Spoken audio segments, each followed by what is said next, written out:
ನಮಸ್ಕಾರ ಎಲ್ಲರಿಗೂ. ನಾನು ನಿಮ್ಮ ಪ್ರೀತಿಯ ರಾಯಚೂರು ಹುಡುಗಿ. ತಮಗೆಲ್ಲರಿಗೂ ಅಮ್ಮನ ಅಡುಗೆ ಮನೆ ಕಾರ್ಯಕ್ರಮಕ್ಕೆ ಹೃದಯಪೂರ್ವಕ ಸ್ವಾಗತ.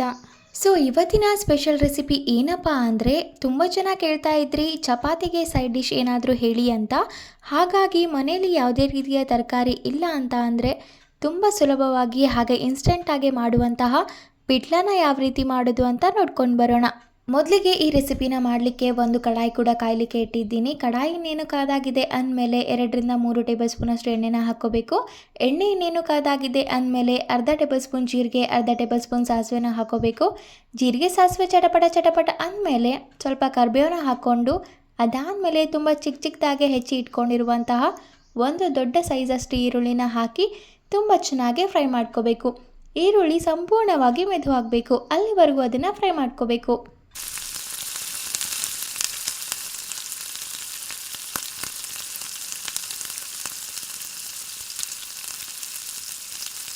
ಈರುಳ್ಳಿ ಇನ್ನೇನು ಫ್ರೈ ಆಗ್ತಿದೆ ಅನ್ನುವಾಗಲೇ ರುಚಿಗೆ ತಕ್ಕಷ್ಟು ಉಪ್ಪನ್ನು ಹಾಕ್ತಾ ಇದ್ದೀನಿ. ಹಾಗೆ ಇದೇ ಹಂತದಲ್ಲಿ 1 ಚಿಟಿಕೆಯಷ್ಟು ಅರಿಶಿನ ಸಹ ಹಾಕಿ ತುಂಬ ಚೆನ್ನಾಗಿ ಕಲಿಸ್ಕೋಬೇಕು. ಅದಾದಮೇಲೆ 2-3 ನಿಮಿಷ ಇದನ್ನು ತುಂಬ ಚೆನ್ನಾಗಿ ಫ್ರೈ ಮಾಡ್ಕೋಬೇಕು.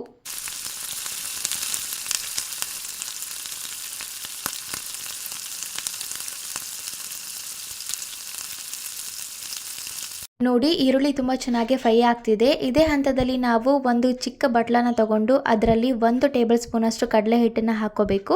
ಆ ಕಡಲೆ ಹಿಟ್ಟಿಗೆ ಸ್ವಲ್ಪ ನೀರನ್ನು ಹಾಕಿ ಒಂದು ಚೂರು ಗಂಟಿಲ್ದಂಗೆ ಕಲಿಸ್ಕೋಬೇಕು.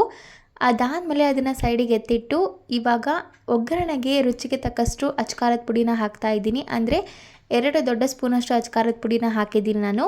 ನೀವು ಅಚ್ಕಾರದ ಪುಡಿ ಬದಲಿಗೆ ಹಸಿಮೆಣಸಿನ್ಕಾಯಿ ಕೂಡ ಹಾಕ್ಕೋಬೋದು. ನೋಡಿ, ನಾನು ಮುಂಚೆನೇ ಹೇಳಿದ್ನಲ್ಲ, ಕಡಲೆ ಹಿಟ್ಟನ್ನು ನೀರಲ್ಲಿ ಹಾಕಿ ಕಲಸಿ ಒಂಚೂರು ಗಂಟಿಲ್ದಂಗೆ ಕಲಸಿ ಇಡಬೇಕು ಅಂತ. ಆ ಮಿಶ್ರಣವನ್ನು ಈಗ ಒಗ್ಗರಣೆಗೆ ಹಾಕಿದ್ದೀನಿ. ಹಾಗೆ ಸ್ವಲ್ಪ ನೀರನ್ನು ಹಾಕ್ತಾ ಇದ್ದೀನಿ.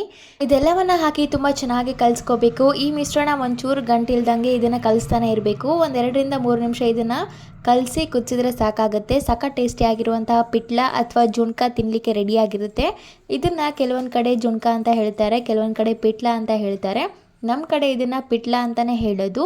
ಇದು ತಿನ್ನಲಿಕ್ಕೆ ಸಖತ್ ಟೇಸ್ಟಿ ಆಗಿರುತ್ತೆ. ಇದನ್ನು ಪೂರಿ ಆಗಿರ್ಬೋದು, ರೊಟ್ಟಿ ಆಗಿರ್ಬೋದು, ಚಪಾತಿ ಆಗಿರ್ಬೋದು, ಅನ್ನಕ್ಕೂ ಸಹ ಒಳ್ಳೆ ಕಾಂಬಿನೇಷನ್ ಅಂತಲೇ ಹೇಳ್ಬೋದು.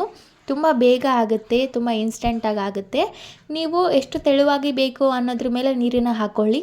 ನನಗೆ ಪರವಾಗಿಲ್ಲ, ಪೂರ ಗಟ್ಟಿ ಬೇಡ, ಪೂರ ತೆಳು ಬೇಡ, ಒಂದು ಗ್ರೇವಿ ಥರ ಬಂದರೆ ಸಾಕಾಗುತ್ತೆ. ಹಾಗಾಗಿ ಇಷ್ಟೇ ನೀರನ್ನು ಹಾಕಿದ್ದೀನಿ. ನೋಡಿ, ಎಲ್ಲನೂ ತುಂಬ ಚೆನ್ನಾಗಿ ಕಲಸಿದ ಆದಮೇಲೆ 1-2 ಕುದಿ ಬರೋವರೆಗೂ ಇದನ್ನು ಕುದಿಸ್ಕೋಬೇಕು. ಅದಾದಮೇಲೆ ಸಖತ್ ಟೇಸ್ಟಿಯಾಗಿರುವಂತಹ ಪಿಟ್ಲ ತಿನ್ನಲಿಕ್ಕೆ ರೆಡಿಯಾಗಿರುತ್ತೆ. ಈ ಪಿಟ್ಲ ರೆಸಿಪಿನ 2 ರೀತಿ ಮಾಡ್ಬೋದು. ಉದುರು ಪಿಟ್ಲ ಅಂತಲೂ ಮಾಡ್ತಾರೆ, ಹಾಗೆ ನೀರು ಪಿಟ್ಲ ಅಂತಲೂ ಮಾಡ್ತಾರೆ. ನಾವಿವತ್ತು ಮಾಡ್ತಿರೋದು ನೀರು ಪಿಟ್ಲ, ಅಂದರೆ ಗ್ರೇವಿ ಥರ ಇರುತ್ತೆ. ಉದುರು ಪಿಟ್ಲ ಅಂದರೆ ಕಂಪ್ಲೀಟಾಗಿ ಉದುರಾಗೇ ಇರುತ್ತೆ.